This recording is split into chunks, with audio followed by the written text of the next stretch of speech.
Përshëndetje miq të respektuar. Kjo është videoja e 4 që po e bëj në lidhje me Kashmirin. Më saktësisht në lidhje me luftën e sapo filluar midis Indisë dhe Pakistanit. Dhe që në fillim dua ta shtroj një pyetje sqaruese për ta kuptuar atë që do ta shpjegoj pak më vonë. A thua në konfliktin indiano-pakistanez vërtet Kashmiri është thelbi i problemit? Përgjigjja është negative. Jo. Për te i Kashmirit, për te i problemit të Pakistanit, ekziston një problem, një rrezik shumë më i madh se që mund të jetë Kashmiri, Pakistani, India, apo një luftë e mundshme, qoftë edhe bërthamore midis Indisë dhe Pakistanit. Ekziston një rrezik për botën perëndimore dhe për botën në përgjithësi. Rrezik ky që mund ta lëkund dhe ta përmbys 100% rendin e tanishëm botëror në kundërshtim me interesat e Shteteve të Bashkuara të Amerikës dhe të perëndimit në përgjithësi. Fjala është për Kinën. Kina ka kohë që i ka drejtuar projektilat e vet ekspansionist, jo vetëm ka rajoni, jo vetëm gjithandej në Azi, jo vetëm edhe në Afrikë, por në çdo cep të botës. Dhe këto lëviz shtëpia e bardhë. Këto lëvizin Shtetet e Bashkuara të Amerikës dhe nga këto nis ai fjalori shumë i çuditshëm për shumëkë i Donald Trump. Donald Trump ka shpreh gatishmërinë e vet që ti zbe, ti lëkund edhe në themel raportet e saj të SBA-ve, qoftë edhe me aleatin shekullor të vet me Evropën perëndimore, të cilat e kanë themeluar së bashku edhe qytetënimin perëndimor. Donald Trump është duke parë një rrezik shumë më të madh se sa zbehja e raporteve midis dy cepave apo brigjeve të Atlantikut, Evropë, SBA. Donald Trump është duke e parë me sytë e ballit këshilltarët e tij, analistët e tij se po ballafaqohen sot e nesër shumë më shumë, shumë më ashpër, shumë më rrezikshëm do të ballafaqohen me një armik siç është Kina. Kinë kjo e cila është përbetuar se do ta përmbys rendin botëror të tanishëm në favor të vetin dhe në dëm të botës perëndimore apo të botës në përgjithësi. Për t'i besuar gjithë kësaj hyrje ta quaj bombastike, jeni të lutur që të koncentroheni në minutat në vazhdim për të mësuar thelbin e problemit i cili emërtohet qëllim shumë gabueshëm si problemi i Kashmirit apo problemi i konfliktit indiano-pakistanez. Ekziston një frikë e madhe, me gjithë që ekziston një frikë e madhe, se reagimi i Indisë ndaj sulmit të fundit të kashmirianëve në Kashmirin e administruar nga India, ku ranë dhjetra qytetar turist të Indisë që kishin shkuar atje, më pastaj sulmet e Indisë mbi caqe civile dhe ushtarake të Pakistanit, pastaj kërcënimi i Pakistanit që sonte pritet ta kthej përgjigjen ushtarake ndaj Indisë, të gjitha këto e shtrojnë detyrimisht pyetjen se a thua ka ardhur koha e hapjes së kutisë bërthamore ose kutisë së Pandorës bërthamore në Azinë Jugore. Dhe po e filloj shpjegimin. Ju lutem dëgjojeni me vëmendje. Numri i përgjithshëm i kokave bërthamore midis Indisë, Kinës dhe Pakistanit është parafërsisht 630 koka bërthamore.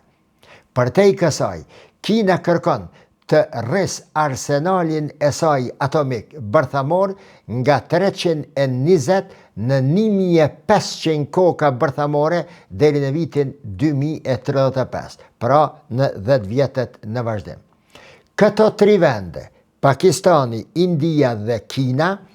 përbëjnë atë që quhet trekëndshi bërthamor i terrorit, i frikës deri në përmasa të terrorit. Natyrisht, për shkak të nivelit ekstrem të armiqësisë që kanë këto 3 shtete mes vete. Nëse qendra e gravitetit të sistemit global, sidomos të sistemit ekonomik global, ka filluar të zhvendoset drejt lindjes, atëherë, në mënyrë shumë postulative, konkludojmë se Kina dhe India do të përbëjnë 2 shtyllat kryesore të sistemit global, për shkak se demografikisht Kina dhe India përbëjnë 36,21% të popullsisë së botës. Nëse Kina është duke insistuar vazhdimisht që ta rikthejë Taiwanin, çështje këtë të cilën e kundërshton me ngulm, qoftë edhe me ndonjë ndërhyrje ushtarake, Washingtoni zyrtar, pra nëse Kina edhe më tutje është duke vazhduar që ta rimarrë Taiwanin, e që e quan gjevahiri i kurorës së strategjisë kineze në 100 vjetët e fundit, në anën tjetër, India, e rrethuar nga Oqeani Indian, ka ambicjet e saj që të krijohet, të paraqitet dhe të jetë në të ardhmen konkurenti kryesor i Kinës dhe pengesa kryesore e ekspansionizmit kinez ka Oqeani Indian fillimisht dhe pastaj nga e gjithë bota. Edhe India e di se çfarë është Kina, edhe Kina e di se çfarë është duke përgatitur India. Prandaj, problemi i Kashmirit dhe i Pakistanit nuk është aq i thjesht sa mund të shpjegohet me terme të thjeshta. Është një komb atje, një etni, një racë njerëzish, të cilët po dëshirojnë të krijojnë një shtet të tyre, apo se Pakistani po e ngacmon herë me konflikte dhe me luftra Indin. Jo, është, siç thash në fillim të videos, diçka shumë më thellë. Kashmiri dhe Pakistani janë duke u përdorur nga ana e Kinës si 2 leva, si dy mjete për realizimin e ëndrrës së vet Pekini zyrtar. Kështu, derisa Oqeani Indian është pikë takimi i konflikteve të deritanishme, fillimisht politike, diplomatike e herë ushtarake midis Indis dhe Kinës, më saktë midis shëbave duke u përdorur Kina kundër Kinës, ky oqean në të ardhmen do të jetë fokusi kryesor i rendit të ri botëror. Këtë e thot njëri prej politologëve më të njohur në Shtetet e Bashkuara të Amerikës, Amerikani Robert D. Kaplan. Për te gjithë kësaj, Kina është duke u përpjekur që të dalë nga shekulli, siç e quan Kina, shekulli i poshtrimit, të cilin e kishte vendosur, apo në cilin e kishte vendosur kolonializmi perëndimor, përfshirë edhe Rusin. Në të njëjtën kohë, Kina po përpiqet të krijojë zona interesi në mjedisin përreth, në Azinë lindore, juglindore dhe jugore, po mundohet që në përmes kapjes në dorë të asaj zone të botës, nga andej të dirigjoj ekonomin e botës dhe të imponoj vetë vetën në gjdo cep të botës. Në të kundërtën, po të mos e kishte këtë ambicje Kina, pse të fillonte atë projektin që konsiderohet më i madhi në 50 vjetët e fundit, projekti i Xi Jinpingit që quhet një brez, një rrugë. Në të kundërtën, kësaj që po tenton Kina, India është duke u përpjekur të siguroj geopolitikën si dhe sigurin e saj kombëtare në 3 drejtime kryesore. Shqyrni ballafaqimi i Indis me Kinën dhe vetë mund të kuptoni parafërsisht sepse Shtetet e Bashkuara të Amerikës e kanë lënë me njanë Pakistanin si tani një mash e pavlefshme më për interesat e saj afatgjate në Azi, në paqësor dhe në botë dhe është ngjitur si mishi me thonin me Indin. Për shkak se India është shteti i vetëm në Azi që mund të prish lojrat e Kinës drejt zhvillimeve apo pushtimeve ekonomike që ja ka mësyer bota. Nga kjo perspektiv,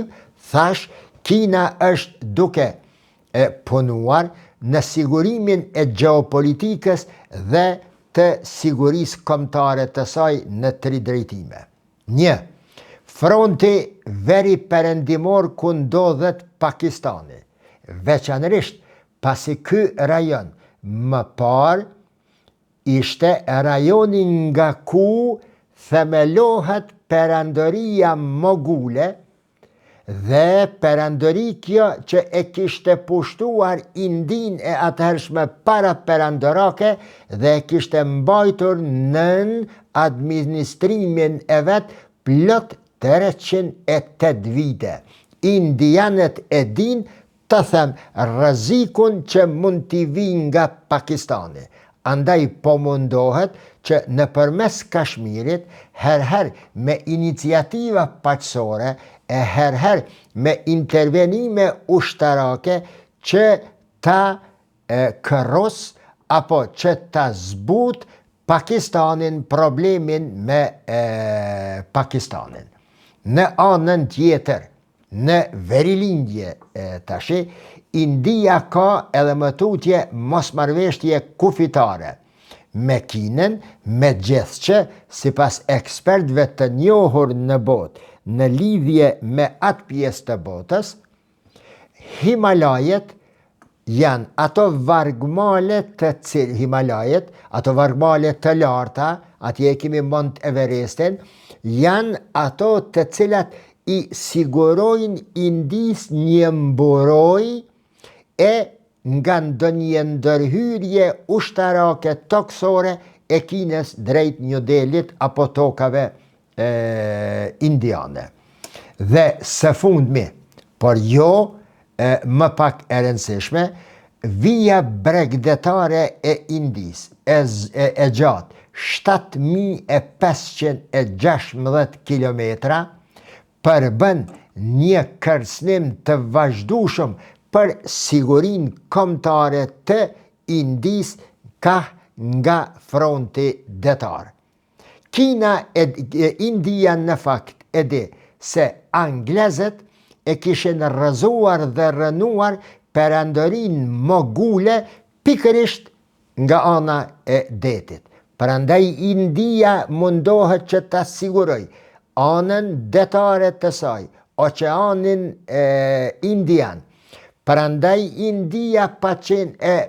gatshme të nis luftë me Kinën, kur Kina filloi ndikimin dhe depërtimin jo vetëm ekonomik dhe diplomatik, por edhe ushtarak në Sri Lankë. Përderisa Kina nëpërmes pushtimit ekonomik dhe vendosjes së bazave të saj ushtarake në Sri Lankë dëshironte që ta izolonte Indin,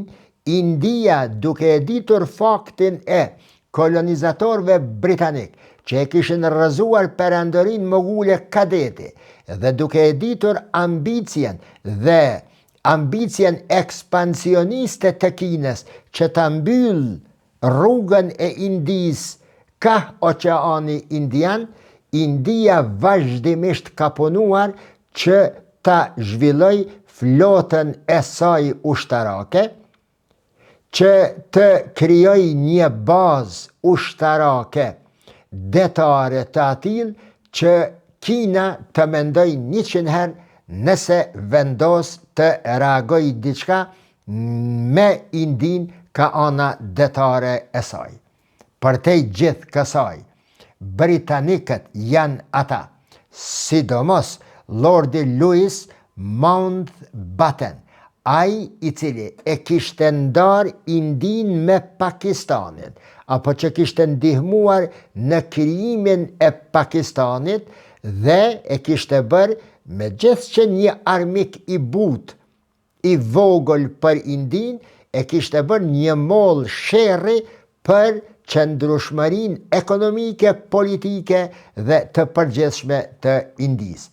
Armiku I betuar I Indis, pra, sikur edhe I Shteteve të Bashkuara të Amerikës, është Kina e cila po punon në bllokimin e Indis nga ana detare.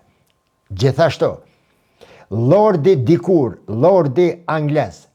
Mortimer Durand, e kishte bërë vijendarse të gjatë, ajo që është quajtur më parë loja e madhe në Azinë Qendrore midis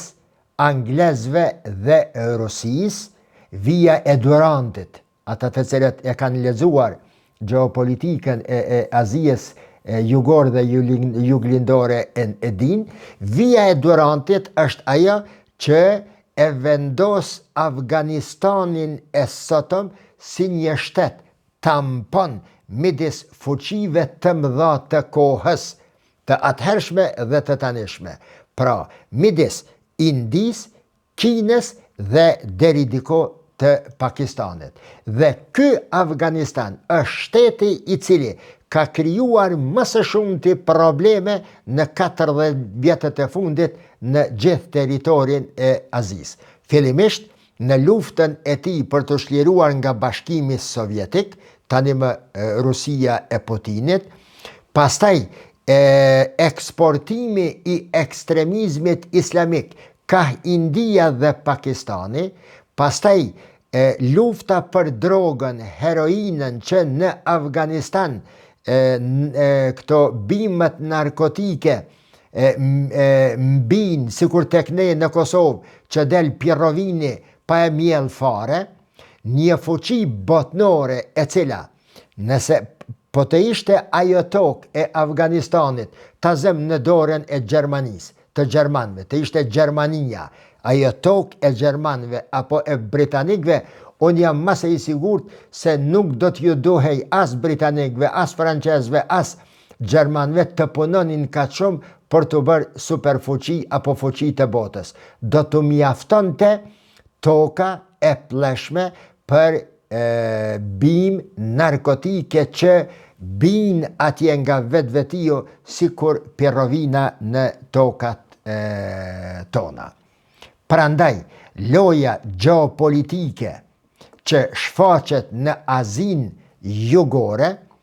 është ajo e cila I përcakton edhe dirigjivat apo e dikton gjeopolitikën edhe në Azinë lindore, edhe në arkipelagun Malaj, deri në Australi andej dhe gjithsesi nëpërmes tregtisë dhe rrugëve detare dhe toksore të atjeshme, ndikon edhe në lindjen e mesme dhe ajo që prek lindjen e mesme natyrisht prek në mënyrë të drejt për drejt interesat perëndimore në veçanti të Francës, të Britanisë dhe tani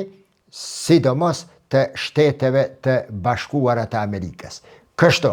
Kina, përderisa po flasëm për Pakistanin dhe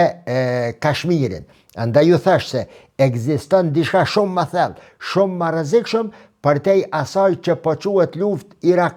luft indiano-pakistaneze apo çështja e Pakistanit, e Kashmirit, më falni. Kështu Kina po përpiqet që ta mbyll Indin si nga toka, si nga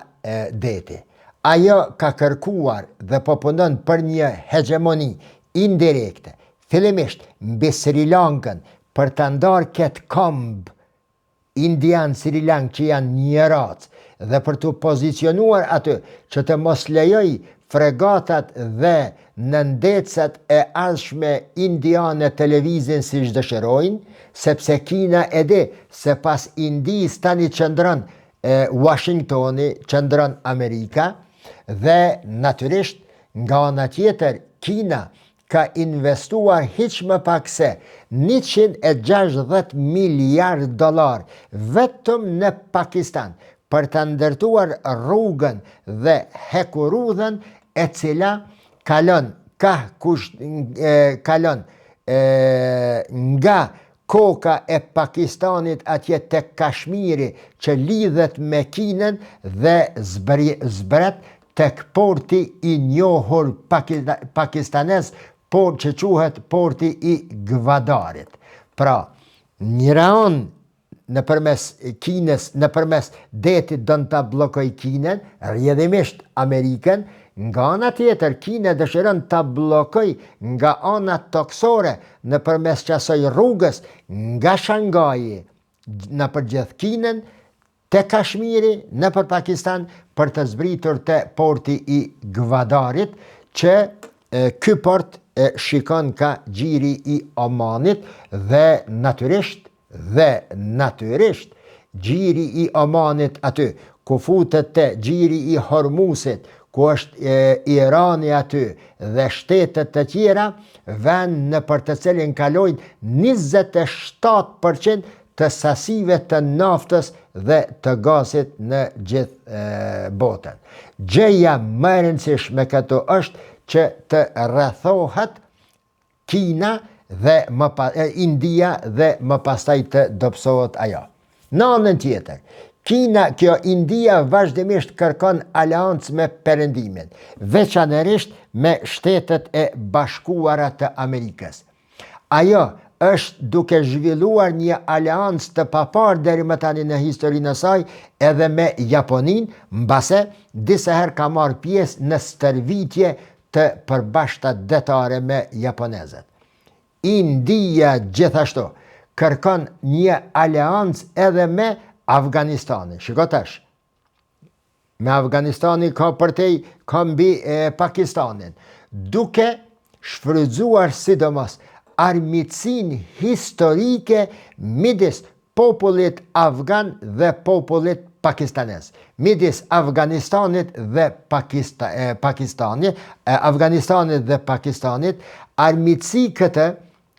apo vij ndarse këtë, të cilën e pati vendosur Lordi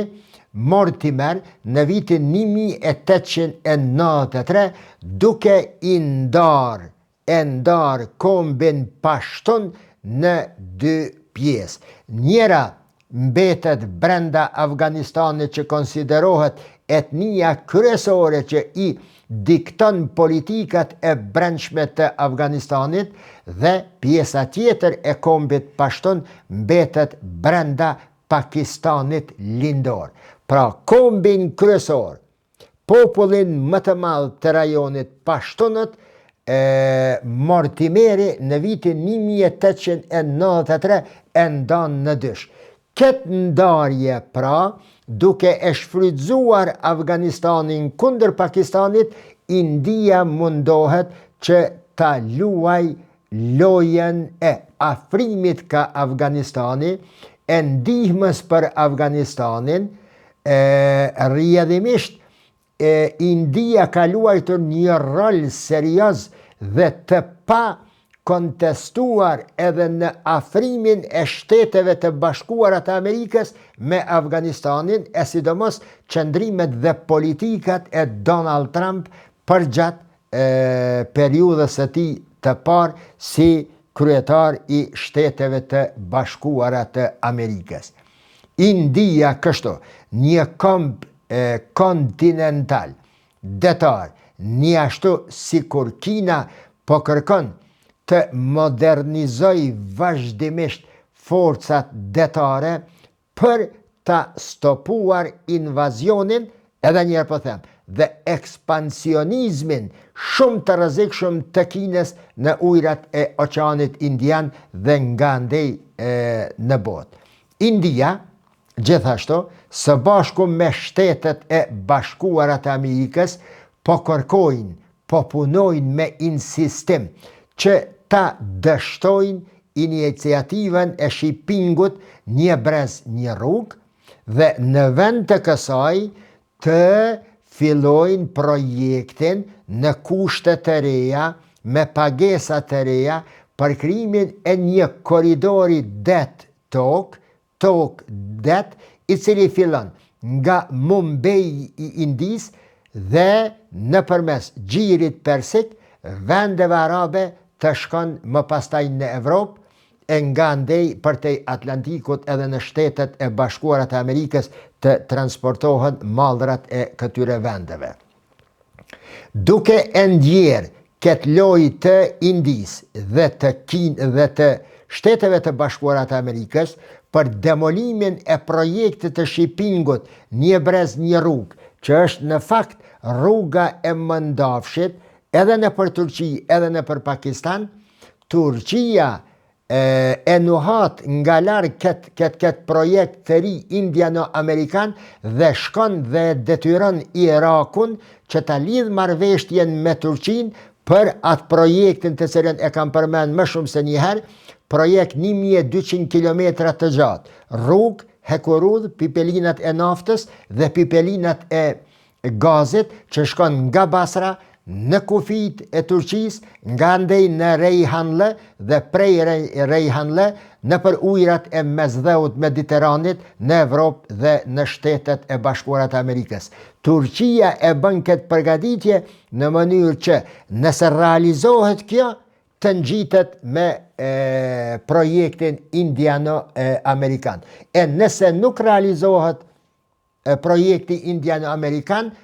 që nafta dhe gazi i Irakut dhe i vendeve të gjirit persik detyrimisht të kalojnë nëpërmes atyre pipelinave dhe asaj rruge në për Turqi dhe në Evropë. Turqia me këtë projekt pati goditur 3 zogj me një gur. 1. Këtë projekt të ngjitet me atë indian. 2. E detyroi Irakun t'i pranoj kushtet e Turqis edhe për demolimin e PKK-s. Për ndryshe nafta e Irakut për 9 vite nuk është shitur në Evropë, e detyron Irakun pra që t'i pranon kushtet e Turqis, dhe e treta, Turqia po dëshiron të jetë epicendra e haxhilerëve dhe njerëzve që shkojnë në umre, që haxhilerët e gjithë botës të ndalen fillimisht në Stamboll, të vizitojnë Hagia Sofin, vendet historike islame të vizitojnë, miliardat, dhjetra miliardat e qindrat miliardat të muslimanve, një pjesë e tyre të mbetet në Turqi dhe nëpërmes Turqis ka Iraku të shkojnë në vendet e shenjta, në Mekë dhe Medinë, dhe rruga e dytë të cilën e dëshiron Turqia është nëpërmes Damaskut, apo riaktivizimi i hekurudhës së dikushme të Sultan Abdul Hamidit nga Stambolli në Damask, në Amman dhe deri në Mekë dhe Medinë. Prandaj mendoj unë dhe jam mase i bindur se konflikti i tanishëm, megjithëse që ka rrezik të shpërthimit apo të eskalimit deri në përmasë të një lufte bërthamore, ky konflikt tani po mendoj pakistanezo-iranian, disi e kam një farë ndjenje se këtë e bëri qëllimisht kryeministri i tanishëm i Indis Mondi. Ka 3 vite që Mondi është në thumë të kritikës në opinionin e brendshëm indian, për shkak të disa problemeve ekonomike, politike, natyrisht duke e varfruar popullin, duke bler armë për të mbrojtur nga Kina dhe i futur në një lojë të pafund, siç u pati fut dikur Bashkimi Sovjetik në garë për galaksin me Shtetet e Bashkuara të Amerikës, që në fakt Shtetet e Bashkuara të Amerikës e patën mashtruar thellë Bashkimin Sovjetik me një ekonomi jo as të qëndrueshme për të bërë garë për hënën, për diellin, për Marsin dhe për planetet e tjera, derisa detyrohet një ditë perestrojka, nëpërmes perestrojkës së Gorbachevit të dorëzohet Bashkimi Sovjetik dhe të pranon pastaj kushtet e SHBA-ve dhe të perëndimit për demolimin e armëve dhe raketave bërthamore gjithandej në tokën e Rusisë apo në vendet ku po trashëgoheshin nga ish Bashkimi Sovjetik. Prandaj po them se gjendja e tendosur ekonomike brenda Indis e ka detyru, ja ka imponuar momentin modit, më falni, që të sulmoj kashmirianët, apo që të me shpionazhën e vetë, inteligjencën e vetë, ti përgadis disa kashmirian që të bëjnë atë aktin terrorist mbi turistët indian në pjesën e Jammu apo të Pakistanit që administrohet nga India dhe më pastaj ta zhvillon sulmin, ta nxit nacionalizmin në mënyrë që t'i fiton votat në zgjedhjet e ardhshme. Një problem tjetër që konsiderohet serioz, unë deri tash e spjegova ku është thelbi dhe ku bëron thelbi i problemit të Kashmirit, tani me terme teknike ta shpjegoj në pak minuta atë që po ndodh në Kashmir. Problemi kryesor tani midis Indis dhe Pakistanit nuk janë luftimet, nuk janë bombardimet sporadike, por është problemi i lumit Indus që gjarpëron përgjatë kufirit midis dy vendeve, Indis dhe Pakistanit, dhe modi është kërcënuar se do t'i ndal rrjedhat e lumit Ind që shkojnë në Pakistan, do t'i thonë digat e Pakistanit dhe kështu gjysmën e popullatës së Pakistanit, që është akomoduar në Punjab dhe që jeta e tyre varet nga bujqësia dhe nga lumi, nga degët, pendat e lumit Ind, që ta dorëzoj dhe demoloj Pakistanin. Pakistani, nëse vërtet vendos, edhe ato duke u mbështetur nga jashtë, nëse vërtet vendos që ta sulmoj me bombë atomike, arsyeja do të jetë lumi Ind, ndalja e ujit dhe nxitja që mund ta bëj Kina për ta çrregulluar dhe çmontuar gjendjen e tanishme të Indis pro-amerikane nga thembra deri në maje të kokës. Prandaj këto sulme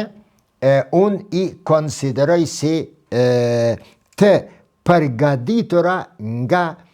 inteligjenca indiane. Gjithsesi,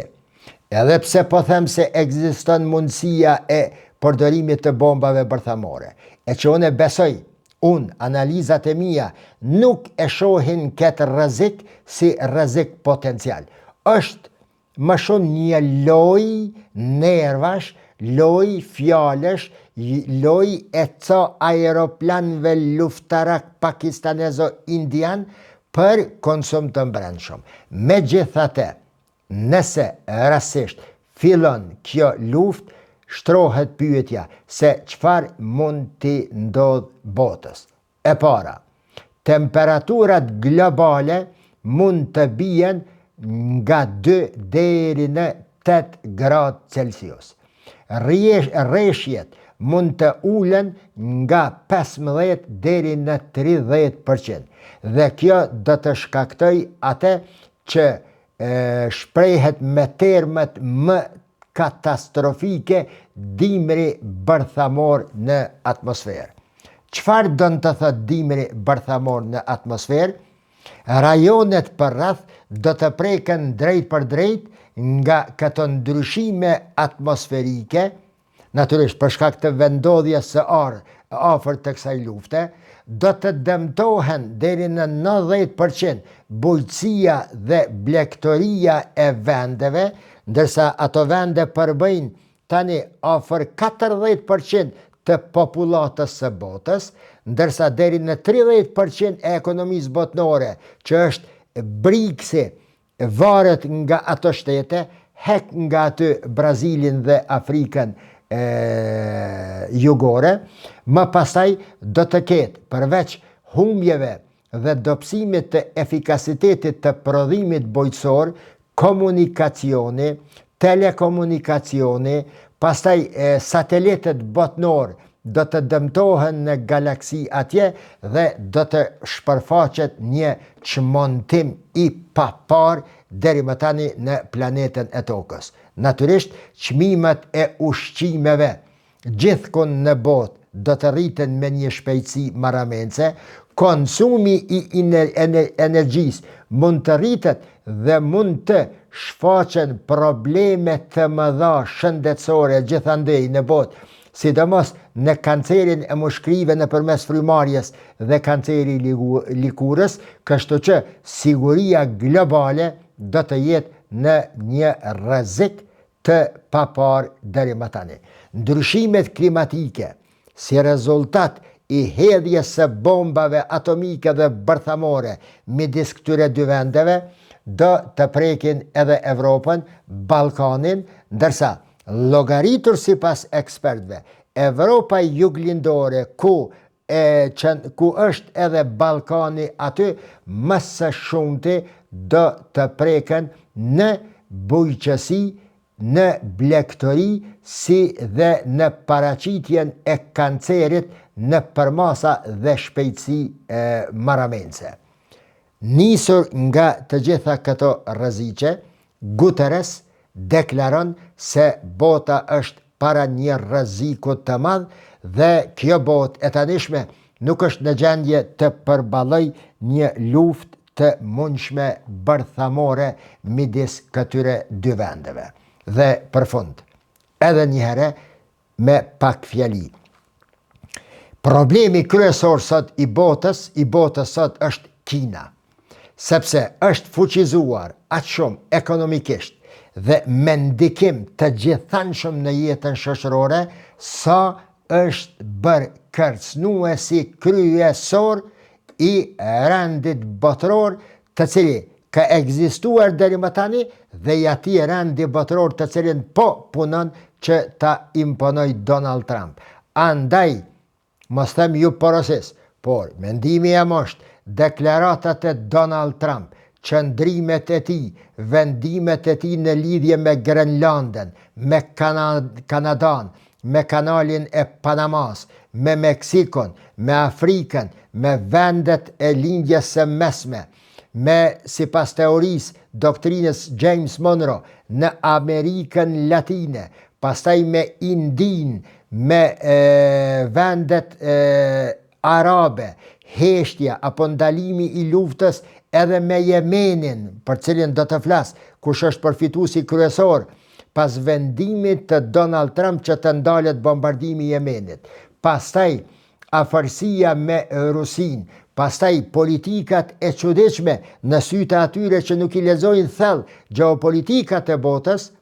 të gjitha këto në fakt nuk janë pa menduri, nuk janë pa maturi, nuk janë në rastësi, por janë imponime që i janë bërë Shteteve të Bashkuara të Amerikës në këtë kohë dhe në këtë kohë vije Donald Trump. Përfundimisht, Donald Trump pra është mendësi, është rezultat i gjeopolitikave të cilat janë krijuar në botë në dekadat e fundit dhe nëse them më gjatë nga lufta nga fundi i luftës së dytë botërore. Donald Trump nuk është ai që po e ndryshon botën, por Donald Trump është ai i cili po e lëviz apo po lëviz në botën ka është duke lëvizur ajo dhe ka është duke ndryshuar. Deri në një video të radhës. Mirëmbëjtje.